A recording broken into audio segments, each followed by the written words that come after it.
அனைத்து நண்பர்களுக்கும் பிறைசூடன் சார்பாக அன்பான வணக்கங்கள். இந்த வீடியோ பிடித்திருந்தால் லைக் பண்ணுங்கள், ஷேர் பண்ணுங்கள், கமெண்ட் பண்ணுங்கள், மறக்காமல் சப்ஸ்கிரைப் பண்ணுங்கள். வாங்க வீடியோ பார்ப்போம். மீனராசியில் சூரியன் பயிற்சி 14 மார்ச் 2024. வலிமை மிக்க சூரியன் ராசியின் 12வது ராசியான மீனத்தின் வழியாக பயணிக்கிறார். மீன ராசியில் சூரியன் பயிற்சி 14 மார்ச் 2024 அன்று மதியம் 12:23 மணிக்கு தொடங்குது. வேத ஜோதிடத்தில் சூரியன் பெரும்பாலும் ஆன்மாவுடன் தொடர்புடைய கிரகம் என்று குறிப்பிடப்படுது. சூரியன் பொதுவாக ஒவ்வொரு ராசியிலும் சுமார் ஒரு மாதம் கழியுது. 7 குதிரைகள் கொண்ட தேர் மூலம் அது ஒரு வருஷத்தில் 12 ராசிகளிலும் பயணிக்குது. சூரியன் மீனம் வழியாக செல்வதால் அதன் விளைவுகள் ஒவ்வொரு ராசிக்கும் மாறுபடும். தனிப்பட்ட பிறப்பு அட்டவணையின் மீனத்தின் இடமாற்றத்தால் பாதிக்கப்படுது. வேத ஜோதிடத்தில் சூரியன் அனைத்து 9 கிரகங்களிலும் ராஜா அந்தஸ்தை கொண்டுள்ளது மற்றும் ஆன்மாவின் காரகம் என்று குறிப்பிடப்படுகிறது. ஒரு பெண்ணின் ஜாதகத்தில் கணவனை குறிக்கும்போது சூரியன் ஒரு ஆணின் ஜாதகத்தில் தந்தையை குறிக்குது. மறுபுறம் ஜோதிடம் சூரியன் அந்த 9 கிரகங்களின் ஒன்றாக கருதப்படுது. அதன் செல்வாக்கு பூமியில் வாழும் மக்களின் வாழ்க்கையில் பல நேர்மறை மற்றும் எதிர்மறை மாற்றங்களை கொண்டு வருது. உமிழும் கிரகமான சூரியன் அதிகாரம், ஒழுங்கு மற்றும் சுயமரியாதையை குறிக்குது. மீனம் வியாழனின் ராசியாகும்.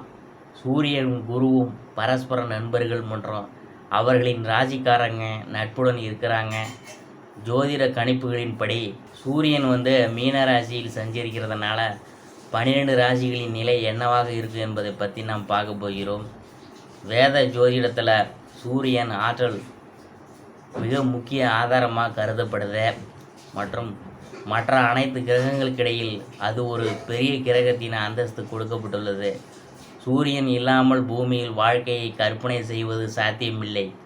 சூரியன் இயற்கையில் ஆண்பால் என்று கருதப்படுகிறார் மற்றும் சிக்கலான பணிகளை கையாளும் உறுதியை அளிக்கிறார். இது தவிர ஜாதகத்தில் சூரியனை தலைமை பண்புகளையும் குறிக்குது. சாதகத்தில் மேசம் அல்லது சிம்மத்தில் சூரியன் வலுவாக இருக்கிறாங்க. தொழில் ரீதியாக அனைத்து விதமான பலன்களை பெறுவாங்க. அதிக பணம், உறவுகளில் மகிழ்ச்சி, போதுமான ஆதரவு மற்றும் ஒத்துழைப்பு மற்றும் தந்தையின் அன்பு கிடைக்கும். ஜாதகத்தில் சூரியன் வலுப்பெற்ற நிலையில் இருக்கிறவங்க வலுவான பலன்களை தரலாம். அத்தகைய நபர்கள் மற்றவங்களை ஆதிக்கம் செலுத்துகிறார்கள் மற்றும் வலுவான தலைமைத்துவ பண்புகளை காட்டுகிறாங்க. சூரியன் மேசத்தில் மிகவும் சக்தி வாய்ந்ததாக கருதப்படுது மற்றும் ஏப்ரல் மாதத்தில் அது பூமிக்கு மிக அருகில் அதன் மிக உயர்ந்த நிலையை அடையுது. இதற்கு பிறகு அக்டோபர் மாதத்தில் அது பூமியிலிருந்து வெகு தூரம் சென்று தாழ்ந்த நிலையை அடைந்து அதன் சக்தியை இழக்குது.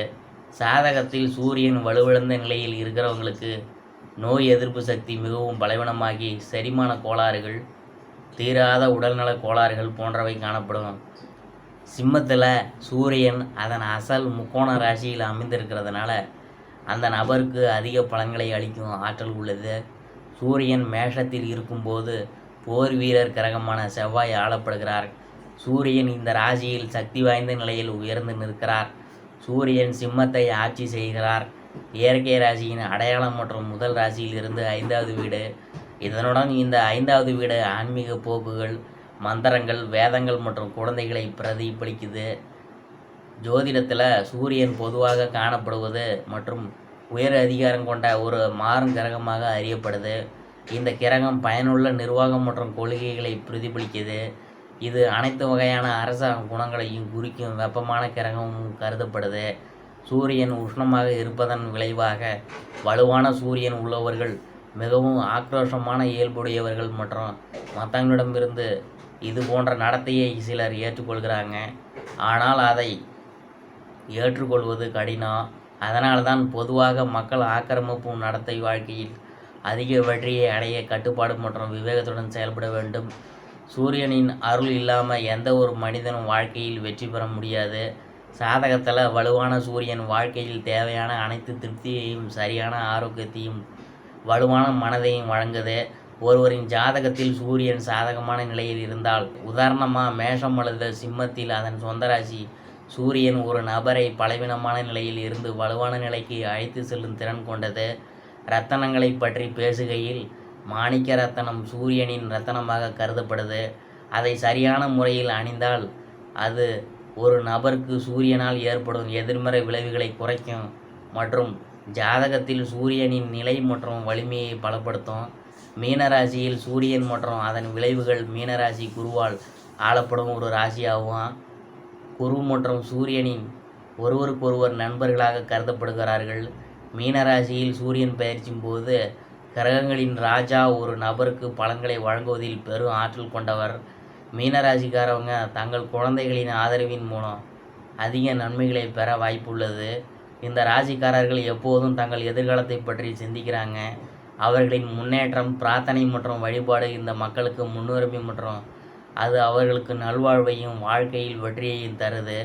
இந்த ராசிக்காரர்கள் தங்கள் பெரியவர்களின் ஆசீர்வாதத்தையும் ஆதரவையும் பெறுவதற்கான வாய்ப்புகள் அதிகம்.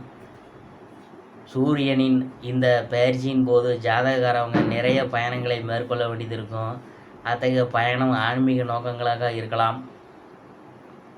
சிலருக்கு உங்கள் ஜாதகத்தில் சூரியன் இருக்கும் நிலையை பொறுத்து சிலருக்கு நல்லது அல்லது சாதகமற்றதாக கூட இருக்கும். சூரிய பயிற்சி மேஷம், அதை பற்றி தான் பார்க்க போகிறோம். மீனத்தில் சூரியன் சஞ்சாரத்தின் போது மேசராசிக்காரவங்க தங்கள் 12வது வீட்டுக்கு செல்வதால் பாரம்பரியமாக இழப்புடன் தொடர்புடைய சவால்களை சந்திக்க நேரிடும். வெற்றி கடினமாக இருக்கலாம். இலக்குகளை அடைவது கடினமாக இருக்கலாம். குழந்தைகளுடனான பிரச்சனையை கவலையை ஏற்படுத்தலாம். குறைவான இலக்குகளில் கவனம் செலுத்த வேண்டிய அவசியத்தை தூண்டும் மற்றும் முக்கிய முடிவுகளை தாமதப்படுத்தலாம். தொழில் ரீதியாக வேலை அழுத்தங்கள் தீவிரமடையக்கூடும். இது அதிருப்திக்கு வழிவகுக்கும் மற்றும் கடின உழைப்பு இருந்த போதிலும் அங்கீகாரம் இல்லாதது போல இருக்கும். கடுமையான போட்டி மற்றும் ஆதரவின்மை காரணமாக வணிக முயற்சிகள் நஷ்டத்தை சந்திக்க நேரிடும். உங்கள் ஈகோவை நீங்கள் எதிர்த்து போராடணும். இந்த சூரியன் மீனராசியில் சஞ்சரிக்கும் போது உங்களுக்கு அதிகமாக செலவாகும். உங்களின் தன்னம்பிக்கையால் ஒரு திருப்பம் ஏற்படும் நேரம் இது. உங்கள் அன்புக்குரியவங்கள்ட்ட ஈகோ பிரச்சனைகளை உருவாக்குவீங்க. இதனால் நீங்கள் பிரிந்து போவீங்க. பிள்ளைகளுக்காக அதிகம் செலவு செய்வீங்க. நீங்கள் மிகவும் ஓய்வாக இருப்பீங்க. உங்கள் படைப்பாற்றல் கிட்டத்தட்ட பூஜ்ஜியமாக இருக்கும். உங்கள் நேரத்தை பயனற்ற செயல்களில் ஈடுபடுத்துவீங்க. தற்போதைக்கு சிவப்பு நிறத்தை அணிய வேண்டாம். தரமான அழகு சாதன பொருட்களில் முதலீடு செய்து அவற்றை பயன்படுத்த தொடங்குங்க. சுத்தமான மற்றும் மிருதுவான ஆடைகளை அணியுங்க. வாசனை திரவியங்களை அணியுங்க. இது உங்கள் நம்பிக்கையை அதிகரிக்கும். நீங்கள் விலகிச் செல்லும்போது உங்களுக்கு நினைவூட்ட உங்கள் செயல் திட்டம் மற்றும் இலக்குகளை நீங்கள் எழுதணும். அர்த்தமற்ற சர்ச்சைகளிலிருந்து விலகிருங்க. குறிப்பாக உடல்நலம், குறிப்பாக இடது கண் தொடர்பான பிரச்சனைகள் குறித்து கவனமாக இருங்க. உடலில் கால்சியம் குறைவதை அனுமதிக்காதீங்க. தகராறுகள் மற்றும் நீதிமன்ற வழக்குகள் தொடர்பான விஷயங்களை தங்களுக்குள் தீர்த்து கொள்வது புத்திசாலித்தனமாக இருக்கும். போட்டிகளில் கலந்து கொள்ளும் போது மாணவர்களும் மாணவிகளும் தேர்வில் நல்ல மதிப்பெண்கள் பெற அதிக முயற்சி எடுக்க வேணும். மேசராசிக்காரங்களுக்கு சூரியன் 5ஆம் வீட்டிற்கு அதிபதியாக இருக்கிறார் மற்றும் பயிற்சியின் போது உங்கள் 12ஆம் வீட்டில் இருக்கிறார். மீனராசியில் சூரியன் பயிற்சியின் போது உங்கள் முயற்சிகளில் வெற்றி பெற முடியாது. உங்கள் இலக்குகளை அடையிறதில் தோல்வியையும் சந்திக்க நேரிடலாம். மேசராசிக்காரவங்க குழந்தைகளின் தரப்பில் இருந்து பிரச்சனைகளை சந்திக்க நேரிடலாம். குறைந்த இலக்குகளை தொடர்வதன் மூலம் நீங்கள் சமரசம் செய்ய வேண்டியது இருக்கும் மற்றும் பெரிய முடிவுகளை எடுக்கிறதில் இந்த காலகட்டத்தில் மிகவும் சாதகமாக இருக்காது. இந்த நேரத்தில் உங்களுக்கு அதிக வேலை அழுத்தம் இருக்கும். இதனால் உங்கள் வாழ்க்கையில் பிரச்சனைகள் அதிகரிக்கக்கூடும். சக ஊழியர்களால் பிரச்சனைகள் மற்றும் தடைகளை சந்திக்க நேரிடலாம். வணிகத்துறையுடன் தொடர்புடைய இந்த ராசிக்காரவங்க இந்த பயிற்சியின் போது நஷ்டத்தை சந்திக்க நேரிடும். உங்கள் போட்டியாளரிடமிருந்து நீங்கள் கடுமையான போட்டியை எதிர்கொள்ள போகிறீங்க. இதன் காரணமாக நீங்கள் கவலையாகவும் தோன்றலாம். இந்த பயிற்சியின் போது உங்கள் வாழ்க்கை துணையுடன் நீங்கள் எந்த உறவையும் பேணுகிறீர்களோ அதில் நீங்கள் குறைவான மகிழ்ச்சியை பெற போகிறீங்க. உங்கள் உறவில் நீங்கள் ஈர்ப்பை இழக்க நேரிடும். உங்கள் வாழ்க்கையில் உடல்நலம் தொடர்பான பிரச்சனையை ஏற்படுத்தும். இந்த நேரத்தில் உங்கள் கால்களில் வலி, சரியான தூக்கமின்மை, கண் தொடர்பான பிரச்சனைகள் உங்களில் சிக்கலை ஏற்படுத்தலாம். உங்கள் குழந்தைகளின் ஆரோக்கியத்திற்காக நீங்கள் பணத்தை செலவிட வேண்டியது இருக்கும். பரிகாரம் என்னன்னு பார்க்கும்பொழுது, ஓம் பாஸ்கராய நம என்ற மந்திரத்தை தினமும் 19 முறை சொல்லுங்கள். உங்களுக்கு நல்லது நடக்கும். இதுவரைக்கும் நாம் பார்த்தது சூரிய பெயர்ச்சி பலன்கள், மேசராசியை பற்றி தான் நாம் பார்த்தோம்.